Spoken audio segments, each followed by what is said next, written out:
Komuna e Zhelinës, zotni gazetari, s'ka asnjë ditë pushimi. Ne nga dita e parë kemi realizuar rrugat. Dakor, po para zgjedhjeve është pak... Jo, ne vjet e lëshuam përdorim bulevardin në Zhelinë për 28 nëntor, nuk ishin zgjedhje. Para 2 viteve bëm realizimin e rrugës Uzërmish Pallatic, nuk ishin zgjedhje. Vjet realizuam përsëri një rrugë Pallatic deri në dalje Pallatic, nuk ishin zgjedhje. Dhe vazhdojmë me këtë trend, por çka një gjë me rëndësi, dhe duhet ta mbanë mend qytetarët.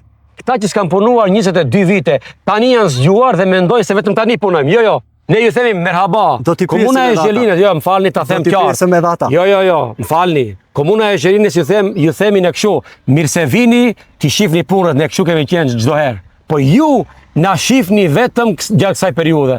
Hyni në historinë e komunës Zhelinës, do shihni se asnjëherë nuk kemi pas ndalesë të projekteve të realizuara. Po këto tani na shohin neve. Ne nuk kemi ndalë asnjëherë. Tani ishte një shpallje që ne e shfrytzuam dhe është komuna e rurale Maqedoninë që ka fituar 26 projekte. Dhe nuk është pak. 26 projekte për një vjet. Vetëm për vitin 2025 e 10 nga muaj 8 deri në fund vitit. Është rekord.